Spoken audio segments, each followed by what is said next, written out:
ભાઈ આજે ભાઈ ગુલાબની સિઝન આવી હોય ને એવું લાગે છે ભાઈ. જો કેટલા ગુલાબ આવ્યા છે આજે. ઉપર આપણે ધાબા ઉપર ટેરેસ ગાર્ડન છે ને એમાં હજી તો બીજા ગુલાબ રોજ 5-5, 6-6 ગુલાબ આવવા માંડ્યા છે. હવે થોડાક દી સિઝન એવી લાગે છે કાનાજીને થોડાકથી ગુલાબનો સુગંધ આવશે. મોગરા નથી આવતા હજી. હા મોગરા નથી એમાં ક્યાં એક નથી. એ કળીઓ આવી છે હજી મોગરાની. ઉનાળામાં ચાલુ છે. ગુલાબ તો ચાલુ થઈ ગયા છે, મોગરા ચાલુ થાય ને. ચાલો ભાઈ કાનાજીના દર્શન કરી લઈએ, દીવાબત્તી કરી લઈએ. ચાલો. ગુડ મોર્નિંગ, જય શ્રી કૃષ્ણ, હર હર મહાદેવ. કેમ છો બધા? બધા શું? જીયાનભાઈ ઉઠીને આવી ગયા છે ભાઈ. નવો નાઇટ ડ્રેસ ઠપકારી દીધો છે, ઉનાળા સ્પેશિયલ કોટ સેટ લીધો છે જીયાનભાઈ. અને ભાઈ સૌરભ જોશી જઈ રહ્યા છે. જીયાનભાઈ સૌરભ જોશીના બહુ મોટા ફેન છે. ફેન બોલે તો પંખા.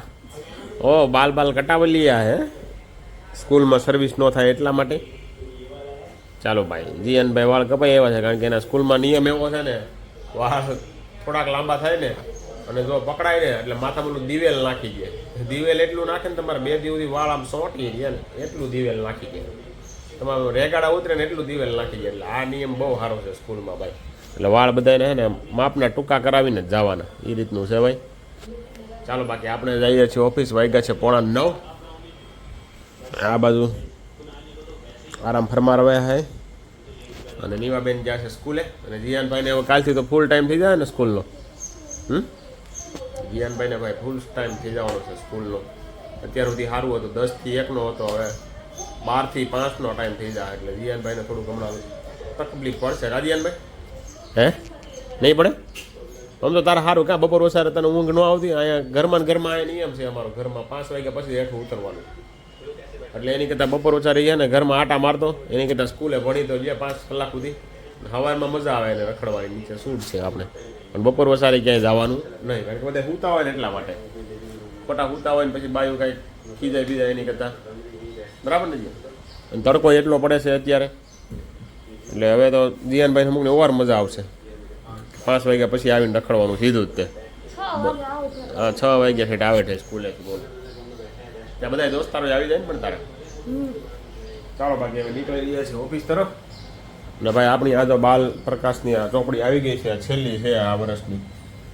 હવે લગભગ મગાવવાનું નથી. ગિનીસ વર્લ્ડ રેકોર્ડ કંઈક કરેલો છે આ ભાઈ BAPSના મહંત સ્વામીએ. ચોપડી મસ્ત આવે છે ભાઈ. બાલ પ્રકાશ રજત જયંતિ વર્ષ ભગત્યું તેલ ગિનીસ વર્લ્ડ રેકોર્ડ શેનો કરેલો છે. શેનો કરેલો એ આપણે વાંચવાનું બાકી છે. કાલે જ હજી આવી છે આ ચોપડી.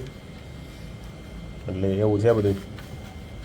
તમારે ભાઈ બુક કરાવી હોય ને તો બુક થાય છે. ક્યાંથી થાય છે નહીં તો મને નથી ખબર, પણ આ એડ્રેસ વાંચી લેતો હતો.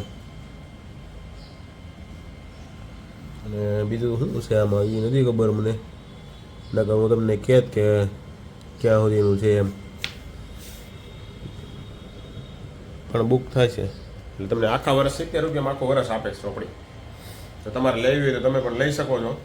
ખાલી જો લખ્યું છો બાળ લવાજમ 70 રૂપિયા આખા વર્ષના. ફેબ્રુઆરીની છે, હજી માર્ચની એક આવશે, પછી નહીં આવે. બરાબર ને? એને લખાવ્યું ને પાછું નથી લખાવ્યું. અમારા છોકરા મોટા થઈ ગયા ને એટલા માટે. ચાલો બાકી જઈએ ઓફિસ તરફ.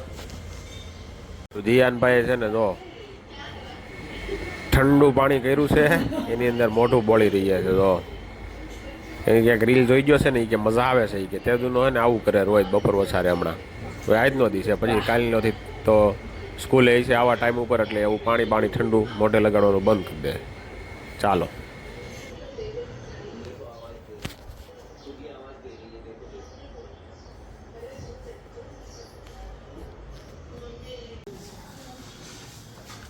ચાલો ભાઈ. જીયાનભાઈ ચટણી બનાવી રહ્યા છે. શેની બનાવો જીયાનભાઈ ચટણી? બોલો બોલો.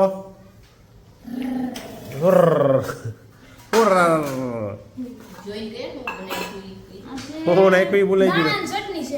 દાણા ચટણી વણ થોડી હોય ખાલી.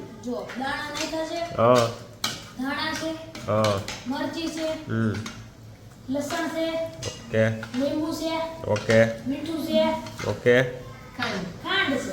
વાહ વાહ, યાદ રહી ગયું ઘણું. હો આને કહેવાય રાજકોટની ચટણી. રાજકોટની ચટણી એવી ન હોય ભાઈ. સિકલાલની ચટણી મને બનાવતા આવડે જો. અને આ છે આપણું ભાઈ ગાંઠિયાનું શાક બનાવ્યું છે આજે, સાથે જે રોટલી ને કાંદા. બોલો જીયાનભાઈ, શું કહો રાજકોટની ચટણી બનાવવાનું? મને બનાવતા આવડે છે. રાજકોટની ચટણી બનાવતા આવડે છે ભાઈ જીયાનને. રાજકોટની ચટણીનો ઓર્ડર કોઈને આપવો હોય તો જીયાનભાઈને આપી દેજો. એનો કોન્ટેક્ટ નંબર હું તમને ડિસ્પ્લેમાં આપી દઈશ. જીયાનભાઈ, કોન્ટેક્ટ નંબર તમારો ડિસ્પ્લે પર આપી દઉં ઓર્ડર માટે. હે કેટલા કિલો મિનિમમ ઓર્ડર આપવાનો રહેશે? 250 કિલો. 250 કિલો? હાલો 250 કિલો ભાઈ જીયાનભાઈને રાજકોટની ચટણીનો ઓર્ડર આપવામાં આવશે. મિનિમમ લેવામાં આવશે, સોરી મિનિમમ ઓર્ડર એટલો ભાઈ, એનાથી વધારે નહીં. મિનિમમ એટલે ઓછો નહીં, કા બરાબર ને? ઓકે, એડવાન્સ પેમેન્ટ આપવાનું રહેશે કે ચાલશે? ડાઉન પેમેન્ટ આપવાનું રહેશે ભાઈ, એટલે એને એડવાન્સ પેમેન્ટ જ કહેવાય ભાઈ. થોડું ઘણું એડવાન્સ પેમેન્ટ આપી દેજો એટલે બનાવી દેશે જીયાનભાઈ. ચાલો, આપણે રોટલી પણ આવી ગઈ છે. નીવાબેન રોટલી બનાવે છે આજે, મનીષા વણીને આપે છે. ચાલો બાકી જમી લઈએ ફર્સ્ટ ક્લાસ. હાલે ચટણી બની ગઈ હોય તો આવવા દે ને ભાઈ. હવે ચમચી રાખ. હા યાર લાવો એક ચમચ, છોટી ચમચ હો ભાઈ. આપણે પહેલાં છે ને આનો બિઝનેસ હતો ચમચીનો. ચમચી ઓલો શું કહેવાય કટલેરી સેટ આવે કે નહીં ચમચીનો, એ આપણે બનાવીને વેચતા હતા.